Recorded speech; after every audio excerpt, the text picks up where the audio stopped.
A soldier crouches in a frozen foxhole somewhere outside Bastogne. His rifle is so cold the bolt won't cycle. His hands are wrapped in strips of blanket because his gloves rotted weeks ago. Somewhere ahead of him, in the tree line, a machine gun opens up. Not his.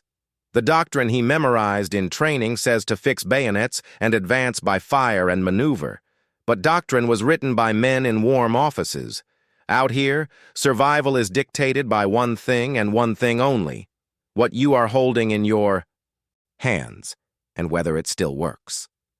Every weapon on this list was designed to solve a problem. But war has a way of creating problems no engineer ever imagined.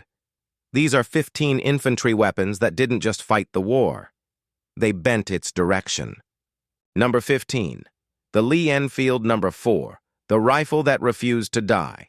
The British Army entered the war carrying a bolt-action rifle whose fundamental design dated back to 1895.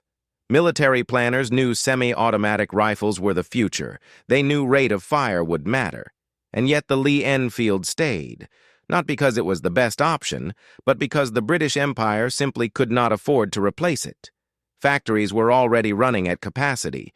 Retooling for a new platform would have meant months of zero output during the most dangerous period in British history. So they kept it. And something unexpected happened. In the hands of trained riflemen, the Lee Enfield's 10-round magazine and butter-smooth bolt action produced rates of fire so fast that German units sometimes reported coming under machine gun fire when it was just a squad of infantry. The Mad Minute, a training drill requiring 15 aimed shots in 60 seconds, wasn't a myth. It was the standard. The rifle's accuracy at range gave British soldiers a lethality that compensated, at least partially, for their numerical disadvantage in automatic weapons. But there was a cost. The Lee Enfield demanded skill. It rewarded the trained marksman and punished the conscript who couldn't work the bolt under fire. As casualties mounted and replacements arrived with less and less training, the rifle's greatest strength became a vulnerability. A weapon is only as lethal as the hands that hold it. And by 1944, many of those hands were shaking. Number 14, the Mosin Nagant M9130, the weapon of last resort. When Germany invaded the Soviet Union in June 1941, the Red Army lost weapons at a staggering rate. Entire divisions encircled, their arms captured or destroyed.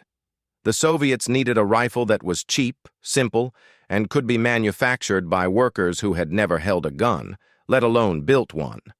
The Mosin Nagant was that rifle. Its design was crude by Western standards. The bolt was stiff. The safety was nearly impossible to engage quickly. Accuracy beyond 300 meters depended more on luck than engineering, but it worked. It worked in mud. It worked at 40 below zero. It worked when nothing else would. Soviet doctrine didn't ask soldiers to be marksmen, it asked them to advance. And the Mosin Nagant, paired with a bayonet that was almost never removed, became the instrument of that doctrine, an extension of a strategy that valued mass over precision. The most famous variant was the sniper model, fitted with a PU scope. In the hands of shooters like Vasily Zaitsev, it became a psychological weapon as much as a physical one. But for the millions of conscripts who carried the standard model into the meat grinder of the Eastern Front, the Mosin Nagant was simply the last object they would ever hold. What does it mean when a nation's most important weapon is designed not for the soldier's survival, but for his replacement? Number 13. The MP-40, the myth of the German submachine gun watch. Any documentary about the Second World War, and you will see German soldiers carrying the MP-40. Every single one of them, apparently. In reality, the MP-40 was never a general-issue weapon. It was designed for paratroopers, vehicle crews, and squad leaders, soldiers who needed compact firepower in close quarters. The average Wehrmacht infantryman carried a Kar 98K bolt-action rifle, not a submachine gun. But the MP-40's reputation outpaced its distribution. Its 32-round magazine and controllable rate of fire made it devastating in urban combat and trench clearing. Soldiers on both sides feared it. Allied troops who captured one often kept it, despite the logistical nightmare of sourcing 9mm ammunition. The weapon had a critical flaw, though: the magazine. The double-column, single-feed design was prone to jamming, especially when dirt entered the feed lips. Soldiers were trained never to grip the magazine as a handhold, because even slight pressure could cause a misfeed. But in the chaos of combat, instinct overrode training. Hands went where hands naturally go, and the weapon jammed. A design flaw measured in millimeters could mean the difference between life and death. Number 12. The M1 Garand, 8 rounds and a ping general. George Patton reportedly called the M1 Garand the greatest battle implement ever devised. Whether he actually said that is debatable. What is not debatable is the advantage it gave every American infantryman who carried one. The Garand was the first standard-issue semi-automatic rifle adopted by any major military. While German, British, and Soviet soldiers were working bolt actions between every shot, an American rifleman could fire 8 rounds as fast as he could pull the trigger. The difference in sustained firepower was enormous. A 12-man American squad could produce a volume of fire that matched or exceeded a comparable German squad, even though the Germans had a superior light machine gun. But the Garand came with a peculiarity that has become legendary: the ping. When the last round was fired, the empty en-bloc clip ejected with a distinctive metallic sound. The myth persists that enemy soldiers listened for the ping and charged during the reload. Whether this actually happened in practice is heavily disputed. What is certain is that the sound created a psychological pressure on the shooter, a mechanical announcement that he was temporarily defenseless. Some soldiers learned to slam an empty clip against their helmet to fake the sound and bait an enemy into exposing himself. Others simply trained themselves to reload so fast it didn't matter. Adaptation under fire. That is the real story of every weapon on this list. Number 11. The Carabiner, 9DD8K, precision in a losing war.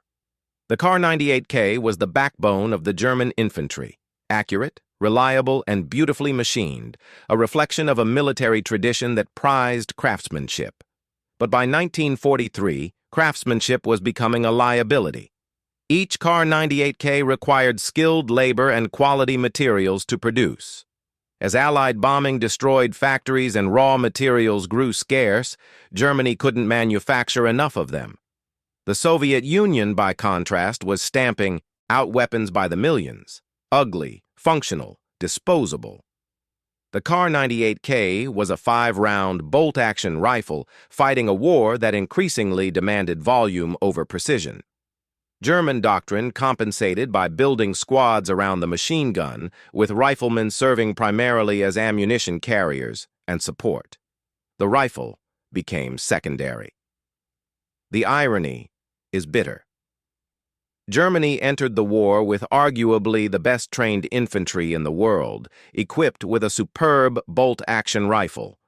But the war they started demanded something else entirely, something faster, cheaper, and more forgiving of the increasingly young and poorly trained replacements filling the ranks. The Kar 98K didn't fail. The war simply moved beyond it. Number 10. The Sten gun. Ugly, cheap, and everywhere. The Sten gun looked like it was made in a garage, because in many cases, it was. Designed in 1941, when Britain was desperate for submachine guns, the Sten could be manufactured for roughly the cost of a good pair of boots. It used only 47 parts. It could be assembled by workers with no specialized training, and it was shipped by the thousands to resistance fighters across occupied Europe. The Sten was chambered in 9mm, parabellum, the same ammunition used by the German MP-40. This was deliberate. Resistance fighters could use captured German ammunition, eliminating the need for dedicated supply lines. It was a brilliant logistical decision wrapped in a deeply flawed weapon. The Sten was notorious for accidental discharges. Drop it wrong, and it would fire. Bump the bolt, and it would fire. Some variants were so unreliable that soldiers joked the Sten was more dangerous to the user than to the enemy. And yet, it armed an underground war across an entire continent. Thousands of partisans carried Stens into ambushes, sabotage operations, and uprisings. The weapon's cheapness was its genius. It didn't need to be good. It needed to exist, in vast numbers, in the right hands, at the right moment. Number 9. The PPSH-41, the Soviet bullet hose. If the Sten was cheap, the PPSH-41 was volume. Fitted with a 71-round drum magazine, this Soviet submachine gun could empty its entire load in roughly 7 seconds of sustained fire. The result was less a aimed weapon and more a directional fire hose of 7.62 millimeter pistol rounds. Soviet tactics in urban combat, particularly at Stalingrad, relied heavily on the PPSH-41. Entire units were equipped with nothing else. They would advance through rubble, clearing rooms and corridors with overwhelming close-range firepower. Accuracy was almost irrelevant. What mattered was saturation. The drum magazine, while offering enormous capacity, was heavy and prone to jamming. Many soldiers eventually preferred the simpler 35-round stick magazine, sacrificing capacity for reliability. German soldiers who captured PPSH-41s often converted them to fire 9mm ammunition, a testament to the weapon's effectiveness and to the desperation of troops who would modify an enemy's gun rather than rely on their own supply chain. When your enemy's weapon is better suited to the fight than your own, doctrine means nothing. Number 8. The Browning automatic rifle, too heavy to carry, too important to leave behind. If you've made it this far, you already understand that every weapon on this list exists in a tension between design and reality. The bar is perhaps the purest example. Designed in 1917 as a walking fire weapon, meant to be fired from the hip while advancing across no man's land, the bar entered World War II as a squad automatic weapon. The problem was that it weighed nearly 20 pounds loaded. Add ammunition, and a soldier was carrying close to 40 pounds of weapon system alone on top of everything else. The bar fired from a 20-round magazine, which meant the automatic rifleman burned through ammunition at an alarming rate. Resupply was a constant problem. In sustained engagements, BAR men often had to switch to semi-automatic fire to conserve rounds, negating the weapon's primary advantage. And yet every squad wanted one. The BAR provided suppressive fire that nothing else in the Y. American infantry arsenal could match until the arrival of the M1919 at the platoon level. BAR men were simultaneously the most valued and most targeted soldiers in any squad. Enemy snipers and machine gunners prioritized them. Carrying the bar was a mark of trust and a death sentence. Would you carry it? Number 7. The MG-42, the sound of 1,200 rounds per minute. Allied soldiers called it Hitler's buzzsaw. The sound was unlike any other weapon on the battlefield, not the rhythmic tapping of a Vickers or the steady bark of a Browning, but a continuous, ripping tear, like fabric being shredded by an invisible hand. The MG-42 fired at a cyclic rate of 1,200 rounds per minute, so fast that the human ear could not distinguish individual shots. It was, by almost any measure, the most effective infantry machine gun of the war. German squad tactics were built entirely around it. Every other weapon in the squad existed to support and protect the MG-42. Riflemen carried ammunition for it. The squad leader positioned himself to direct its fire. The entire formation was a delivery system for one gun. The rate of fire came at a cost. Barrels overheated within minutes and had to be swapped, a process that required asbestos gloves and a trained crew. Ammunition consumption was extraordinary. A single MG-42 could burn through an entire squad's ammunition supply in a sustained engagement, but the psychological effect was almost more important than the physical one. The sound alone suppressed movement. Soldiers who heard it often froze, unable to advance, unable to think. Fear is a weapon, and the MG-42 weaponized it at 1,200 rounds per minute. Number 6. The M1 carbine. The gun nobody asked for and everyone wanted. The M1 carbine was never meant to be a frontline combat weapon.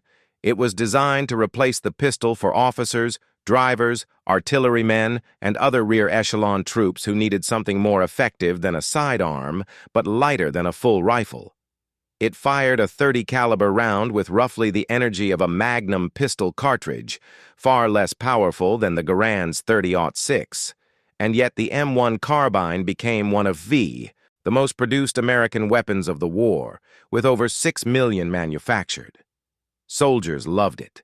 It was light, barely 5 pounds, and easy to handle. In the close-range combat of hedgerow fighting in Normandy and jungle warfare in the Pacific, its lighter recoil and higher ammunition capacity made it genuinely useful. Paratroopers carried folding stock versions. Rangers and scouts preferred it for its weight savings on long patrols. The complaints came in winter.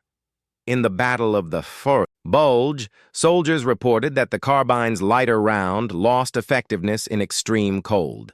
Whether due to the ammunition, the weapon's mechanism, or the heavy winter clothing worn by German soldiers absorbing the lower energy rounds. Reports varied wildly. Some units swore by the carbine, others threw it away and picked up a Garand off the ground. The same weapon, in the same war, praised and condemned in equal measure. Truth in combat is never singular. Number 5. The FG-42, the paratrooper's impossible rifle. The Fallschirmjägergewehr 42 was designed for one purpose, to give German paratroopers a weapon that could serve as both a rifle and a light machine gun. It fired the full-power 792 by 57 Mauser round from a select-fire platform that weighed under 10 pounds. On paper, it was a miracle. In practice, it was a nightmare of contradictions. The recoil on full automatic was punishing. The 20-round magazine emptied in seconds. The weapon's complexity made it expensive and difficult to manufacture. Fewer than 7,000 were ever produced, but those who carried it considered it irreplaceable. During the rescue of Mussolini at Gran Sasso and in the fighting at Monte Cassino, the FG-42 gave small units of paratroopers firepower wildly disproportionate to their numbers. It proved a concept that wouldn't be fully realized until decades later. The modern assault rifle philosophy of intermediate cartridges and select fire. The FG-42 was ahead of its time and behind its logistics, a weapon too advanced for the war that needed it. Number 4. The STG-44, the weapon that invented the future. The Sturmgewehr 44 was not supposed to exist. Hitler initially opposed its development, preferring to focus production on proven designs. Engineers at Haenel continued development under a different designation, calling it a machine pistol, to avoid attention. When the weapon finally reached frontline troops on the Eastern Front, the results were extraordinary. The STG-44 fired a new intermediate cartridge, the 792 by 33 Kurz. That split the difference between a full-power rifle round and a pistol cartridge. It allowed controllable automatic fire at ranges relevant to actual infantry combat, under 300 meters, where the vast majority of engagements took place. It was the world's first true assault rifle. It combined the range of a rifle with the firepower of a submachine gun in a single platform. Every modern assault rifle, the AK-47, the M16, the SCAR, owes its fundamental concept to the STG-44. But Germany produced it too late and in too few numbers to alter the war's trajectory. By the time it reached the front in meaningful quantities, the war was already lost. The weapon that invented the future could not save the present. Number 3. the M1918A2 bar in the Pacific. When suppression meant survival. This is not a repeat entry. The bar in the Pacific Theater was a fundamentally different experience from the bar in Europe. In the dense jungles of Guadalcanal, Peleliu, and Okinawa, Japanese tactics centered on infiltration, banzai charges, and night attacks against fixed positions. The bar became the anchor of the American defensive perimeter. During night attacks, when visibility dropped to zero, the bar's automatic. Fire was often the only thing preventing a position from being overrun. Gunners fired at sound, at shadows, at shapes that might have been men or might have been trees. Ammunition discipline was critical, and almost impossible to maintain when screaming figures emerged from the darkness at a dead sprint. Barmen in the Pacific developed their own modifications: unauthorized bipods, hand-carved grips, tape over every surface that might reflect moonlight. They slept with their weapons. They cleaned them obsessively. Because at 2 in the morning, in the rain, on an island whose name they couldn't pronounce, the bar was the only thing between them and oblivion. Doctrine didn't matter. Manuals didn't matter. Only the next 20 rounds mattered. Number 2, the Panzerfaust, the infantry's answer to armor. By 1943, German infantry faced a crisis. Soviet armor was appearing in numbers that anti-tank guns and mines could not contain. The Panzerfaust was the answer, a disposable, single-shot anti-tank weapon so simple that the instructions were printed directly on the tube. A soldier with 15 minutes of training could destroy a 30-ton tank from 50 meters away. The implications were revolutionary. For the first time in the war, a single infantryman, not a crew, not an emplacement, not a vehicle, could kill a tank. The balance of power between armor and infantry shifted. Tank crews, previously confident in their steel shells, now feared every window, every rubble pile, every corner in an urban environment. During the Battle of Berlin, Soviet tankers suffered catastrophic losses to Panzerfaust-armed defenders, old men, teenagers, anyone who could aim a tube and squeeze a trigger. The weapon was so effective that the Soviets incorporated captured stocks into their own forces. But the Panzerfaust demanded something no manual could teach: the willingness to stand within 50 meters of a moving tank, hold steady, and fire. At that range, if you missed, there was no second shot. The weapon was disposable. You were not. Or perhaps you were. The war had its own definitions of disposable. Number 1. The hand grenade. The universal weapon of last resort. No list of infantry weapons that shaped the war can end with a rifle or a machine gun. It ends here, with an object small enough to fit in a pocket and powerful enough to clear a room, a trench, a bunker, or a foxhole. Every army carried them. Every soldier feared them. The American Mk2, the British Mills bomb, the German steel hand granite, the Soviet RGD-33, different shapes, different fusing mechanisms, the same basic principle. A contained explosion delivered by hand. Grenades negated every advantage of cover. A machine gun position that was impervious to rifle fire could be neutralized by a single soldier with a good arm and steady nerves. A fortified bunker that would cost a dozen lives to assault with direct fire could be silenced by one grenade through the firing slit. But grenades were indiscriminate. They killed the enemy. They killed the thrower's own men when the fuse malfunctioned. They killed civilians hidden in basements. They killed soldiers who hesitated 1 second too long. The training was simple. The reality was not. Pulling the pin, releasing the spoon, counting 1, 2, and throwing, all while under fire, all while the ground shook, and the air was filled with noise and metal. Some men couldn't do it. Some men froze. Some men held on too long. The grenade is the final entry on this list, not because it was the most technologically advanced or the most powerful, but because it was the most human. It required a hand. It required a decision. And in that decision, when to throw, where to throw, whether to throw at all, lies the entire moral weight of infantry combat. Every weapon on this list was designed by engineers in offices and factories, tested on ranges with paper targets and sandbag walls. But weapons are not defined by their designers. They are defined by the 18-year-old in a crater who has to make them work when nothing works, when the manual is wrong, when doctrine is a memory from a world that no longer exists. The story of infantry weapons in the Second World War is not a story of steel and gunpowder. It is a story of choices, made in seconds, under impossible pressure by people who will never be asked to explain them. And perhaps that is the most unsettling truth of all. The weapons didn't change the war. The decisions of the men who held them did.